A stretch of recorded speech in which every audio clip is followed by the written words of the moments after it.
ਤਰੀਕੇ ਦੇ ਨਾਲ ਹਰਜੋਤ ਸਿੰਘ ਜੀ ਇੱਕ ਟਿਕਟੋਕਰ ਸੀਗਾ ਰਿਚਰਡ ਐਲੇ ਕਰਕੇ ਇੱਕ ਬੰਦਾ ਆ। ਉਹ ਉਸ ਦੇ ਉਲਟ ਲਾਸੂਟ ਲਿਆਂਦਾ ਗਿਆ ਸੀ। ਪਹਿਲਾਂ ਤਾਂ ਉਹਦੇ ਤੇ ਇਹ ਦੋਸ਼ ਲਾਏ ਗਏ ਸੀਗੇ ਵੀ ਇਹਨੇ ਸ਼ਾਇਦ ਗੱਡੀ ਦੇ ਨਾਲ ਆਈਸ ਵਾਲਿਆਂ ਨੂੰ ਰੋਕਿਆ, ਫਿਰ ਇਹਦੇ ਤੇ ਗੋਲੀ ਵੀ ਜਿਹੜੀ ਉਹ ਲੱਗੀ ਸੀਗੀ ਤੇ ਇਹਦੇ ਉਲਟ ਹੀ ਬਾਅਦ ਚ ਆਈਸ ਵਾਲਿਆਂ ਨੇ ਕੇਸ ਜਿਹੜਾ ਉਹ ਕਰ ਦਿੱਤਾ ਸੀਗਾ।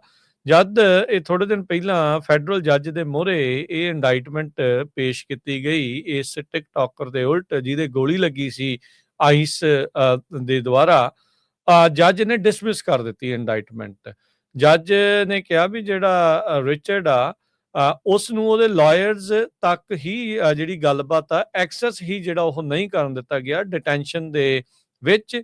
ਤੇ ਕਹਿੰਦੇ ਵੀ ਜਿਹੜੀ ਸਰਕਾਰ ਆ, ਜਿਹੜੀ ਡਿਸਕਵਰੀ ਡੈਡਲਾਈਨਸ ਆ, ਉਸ ਨੂੰ ਫੋਲੋ ਕਰਨ ਦੇ ਵਿੱਚ ਨਾਕਾਮਯਾਬ ਰਹੀ ਹੈਗੀ ਹੈ, ਜਿਸ ਦੇ ਵਿੱਚ ਬੋਡੀ ਕੈਮਰਾ ਫੁਟੇਜ ਦਿਖਾਉਣ ਦੀ ਉਹਨਾਂ ਨੇ ਗੱਲ ਜਿਹੜੀ ਉਹ ਦਿੱਤੀ ਸੀਗੀ।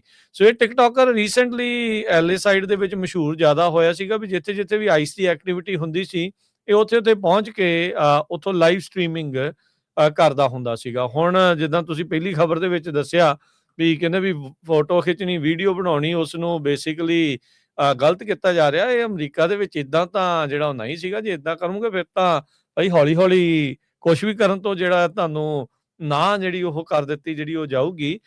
ਪਿਛਲੇ ਉਹਨਾਂ ਮਹੀਨਿਆਂ ਦੇ ਵਿੱਚ ਅਕਤੂਬਰ 'ਚ ਟ੍ਰਿਸ਼ੀਆ ਮੈਕਲਾਫਲਿਨ ਜਿਹੜੇ ਨੇ ਅਸਿਸਟੈਂਟ ਸੈਕਟਰੀ DHS ਦੇ, ਉਹਨਾਂ ਨੇ ਇਹ ਬਿਆਨ ਦਿੱਤਾ ਸੀਗਾ ਰਿਚਰਡ ਐਲੇ ਦੇ ਉਲਟ ਵੀ ਕਹਿੰਦੇ ਵੀ ਇਹਨੇ ਵੈਪਨਾਈਜ਼ ਕਰ ਲਈ ਸੀ ਆਪਣੀ ਵਹੀਕਲ ਤੇ ਲਾ ਐਨਫੋਰਸਮੈਂਟ ਦੀ ਗੱਡੀ ਦੇ ਵਿੱਚ ਇਸਨੇ ਆਪਣੀ ਗੱਡੀ ਨੂੰ ਜਿਹੜਾ ਉਹ ਮਾਰਿਆ ਸੀ ਤੇ ਭੱਜਣ ਦੀ ਜਿਹੜੀ ਉਹ ਕੋਸ਼ਿਸ਼ ਕੀਤੀ ਸੀ।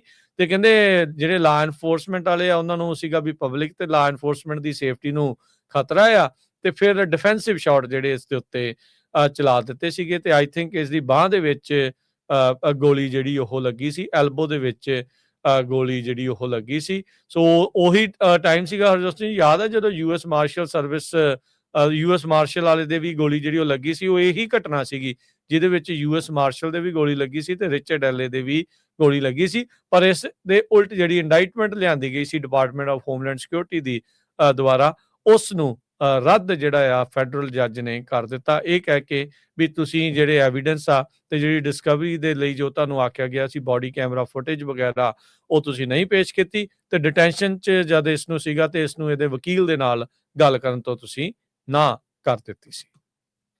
ਇਸ ਤਰੀਕੇ ਦੇ ਨਾਲ ਹਰਜੋਤ ਸਿੰਘ ਜੀ ਇੱਕ ਟਿਕਟੋਕਰ ਸੀਗਾ ਰਿਚਰਡ ਐਲੇ ਕਰਕੇ ਇੱਕ ਬੰਦਾ ਆ। ਉਹ ਉਸ ਦੇ ਉਲਟ ਲਾਸੂਟ ਲਿਆਂਦਾ ਗਿਆ ਸੀ। ਪਹਿਲਾਂ ਤਾਂ ਉਹਦੇ ਤੇ ਇਹ ਦੋਸ਼ ਲਾਏ ਗਏ ਸੀਗੇ ਵੀ ਇਹਨੇ ਸ਼ਾਇਦ ਗੱਡੀ ਦੇ ਨਾਲ ਆਈਸ ਵਾਲਿਆਂ ਨੂੰ ਰੋਕਿਆ, ਫਿਰ ਇਹਦੇ ਤੇ ਗੋਲੀ ਵੀ ਜਿਹੜੀ ਉਹ ਲੱਗੀ ਸੀਗੀ ਤੇ ਇਹਦੇ ਉਲਟ ਹੀ ਬਾਅਦ ਚ ਆਈਸ ਵਾਲਿਆਂ ਨੇ ਕੇਸ ਜਿਹੜਾ ਉਹ ਕਰ ਦਿੱਤਾ ਸੀਗਾ। ਜਦ ਇਹ ਥੋੜੇ ਦਿਨ ਪਹਿਲਾਂ ਫੈਡਰਲ ਜੱਜ ਦੇ ਮੂਹਰੇ ਇਹ ਇੰਡਾਈਟਮੈਂਟ ਪੇਸ਼ ਕੀਤੀ ਗਈ ਇਸ ਟਿਕਟੋਕਰ ਦੇ ਉਲਟ ਜਿਹਦੇ ਗੋਲੀ ਲੱਗੀ ਸੀ ਆਈਸ ਦੇ ਦੁਆਰਾ, ਜੱਜ ਨੇ ਡਿਸਮਿਸ ਕਰ ਦਿੱਤੀ ਇੰਡਾਈਟਮੈਂਟ। ਜੱਜ ਨੇ ਕਿਹਾ ਵੀ ਜਿਹੜਾ ਰਿਚਰਡ ਆ, ਉਸ ਨੂੰ ਉਹਦੇ ਲਾਇਰਸ ਤੱਕ ਹੀ ਜਿਹੜੀ ਗੱਲਬਾਤ ਆ ਐਕਸੈਸ ਹੀ ਜਿਹੜਾ ਉਹ ਨਹੀਂ ਕਰਨ ਦਿੱਤਾ ਗਿਆ ਡਿਟੈਂਸ਼ਨ ਦੇ ਵਿੱਚ।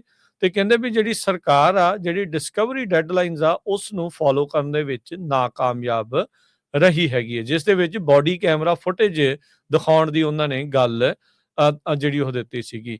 ਸੋ ਇਹ ਟਿਕਟੋਕਰ ਰੀਸੈਂਟਲੀ ਐਲਏ ਸਾਈਡ ਦੇ ਵਿੱਚ ਮਸ਼ਹੂਰ ਜ਼ਿਆਦਾ ਹੋਇਆ ਸੀਗਾ ਵੀ ਜਿੱਥੇ ਜਿੱਥੇ ਵੀ ਆਈਸ ਦੀ ਐਕਟੀਵਿਟੀ ਹੁੰਦੀ ਸੀ, ਇਹ ਉੱਥੇ ਉੱਥੇ ਪਹੁੰਚ ਕੇ ਉੱਥੋਂ ਲਾਈਵ ਸਟ੍ਰੀਮਿੰਗ ਕਰਦਾ ਹੁੰਦਾ ਸੀਗਾ। ਹੁਣ ਜਿੱਦਾਂ ਤੁਸੀਂ ਪਹਿਲੀ ਖਬਰ ਦੇ ਵਿੱਚ ਦੱਸਿਆ ਵੀ ਕਹਿੰਦੇ ਵੀ ਫੋਟੋ ਖਿੱਚਣੀ, ਵੀਡੀਓ ਬਣਾਉਣੀ, ਉਸ ਨੂੰ ਬੇਸਿਕਲੀ ਗਲਤ ਕੀਤਾ ਜਾ ਰਿਹਾ। ਇਹ ਅਮਰੀਕਾ ਦੇ ਵਿੱਚ ਇਦਾਂ ਤਾਂ ਜਿਹੜਾ ਉਹ ਨਹੀਂ ਸੀਗਾ। ਜੇ ਇਦਾਂ ਕਰੋਗੇ ਫਿਰ ਤਾਂ ਭਾਈ ਹੌਲੀ ਹੌਲੀ ਕੁਛ ਵੀ ਕਰਨ ਤੋਂ ਜਿਹੜਾ ਤੁਹਾਨੂੰ ਨਾ ਜਿਹੜੀ ਉਹ ਕਰ ਦਿੱਤੀ ਜਿਹੜੀ ਉਹ ਜਾਊਗੀ।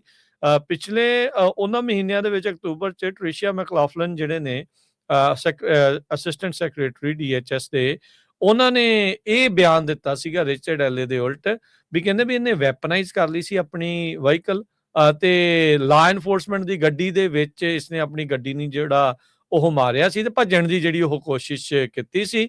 ਤੇ ਕਹਿੰਦੇ ਜਿਹੜੇ ਲਾ ਐਨਫੋਰਸਮੈਂਟ ਵਾਲੇ ਆ ਉਹਨਾਂ ਨੂੰ ਸੀਗਾ ਵੀ ਪਬਲਿਕ ਤੇ ਲਾ ਐਨਫੋਰਸਮੈਂਟ ਦੀ ਸੇਫਟੀ ਨੂੰ ਖਤਰਾ ਆ, ਤੇ ਫਿਰ ਡਿਫੈਂਸਿਵ ਸ਼ਾਟ ਜਿਹੜੇ ਇਸ ਦੇ ਉੱਤੇ ਚਲਾ ਦਿੱਤੇ ਸੀਗੇ। ਤੇ ਆਈ ਥਿੰਕ ਇਸ ਦੀ ਬਾਹ ਦੇ ਵਿੱਚ ਗੋਲੀ ਜਿਹੜੀ ਉਹ ਲੱਗੀ ਸੀ, ਐਲਬੋ ਦੇ ਵਿੱਚ ਗੋਲੀ ਜਿਹੜੀ ਉਹ ਲੱਗੀ ਸੀ। ਸੋ ਉਹੀ ਟਾਈਮ ਸੀਗਾ ਹਰਜੋਤ ਸਿੰਘ ਜੀ, ਯਾਦ ਹੈ ਜਦੋਂ US martial service US martial ਵਾਲੇ ਦੇ ਵੀ ਗੋਲੀ ਜਿਹੜੀ ਉਹ ਲੱਗੀ ਸੀ, ਉਹ ਇਹੀ ਘਟਨਾ ਸੀਗੀ ਜਿਹਦੇ ਵਿੱਚ ਯੂਐਸ ਮਾਰਸ਼ਲ ਦੇ ਵੀ ਗੋਲੀ ਲੱਗੀ ਸੀ ਤੇ ਰਿਚਰਡ ਐਲੇ ਦੇ ਵੀ ਗੋਲੀ ਲੱਗੀ ਸੀ। ਪਰ ਇਸ ਦੇ ਉਲਟ ਜਿਹੜੀ ਇੰਡਾਈਟਮੈਂਟ ਲਿਆਂਦੀ ਗਈ ਸੀ ਡਿਪਾਰਟਮੈਂਟ ਆਫ ਹੋਮਲੈਂਡ ਸਿਕਿਉਰਿਟੀ ਦੀ ਦੁਆਰਾ, ਉਸ ਨੂੰ ਰੱਦ ਜਿਹੜਾ ਆ ਫੈਡਰਲ ਜੱਜ ਨੇ ਕਰ ਦਿੱਤਾ, ਇਹ ਕਹਿ ਕੇ ਵੀ ਤੁਸੀਂ ਜਿਹੜੇ ਐਵੀਡੈਂਸ ਆ ਤੇ ਜਿਹੜੀ ਡਿਸਕਵਰੀ ਦੇ ਲਈ ਜੋ ਤੁਹਾਨੂੰ ਆਖਿਆ ਗਿਆ ਸੀ ਬੋਡੀ ਕੈਮਰਾ ਫੁਟੇਜ ਵਗੈਰਾ, ਉਹ ਤੁਸੀਂ ਨਹੀਂ ਪੇਸ਼ ਕੀਤੀ ਤੇ ਡਿਟੈਂਸ਼ਨ 'ਚ ਜਦ ਇਸ ਨੂੰ ਸੀਗਾ ਤੇ ਇਸ ਨੂੰ ਇਹਦੇ ਵਕੀਲ ਦੇ ਨਾਲ ਗੱਲ ਕਰਨ ਤੋਂ ਤੁਸੀਂ ਨਾ ਕਰ ਦਿੱਤੀ ਸੀ।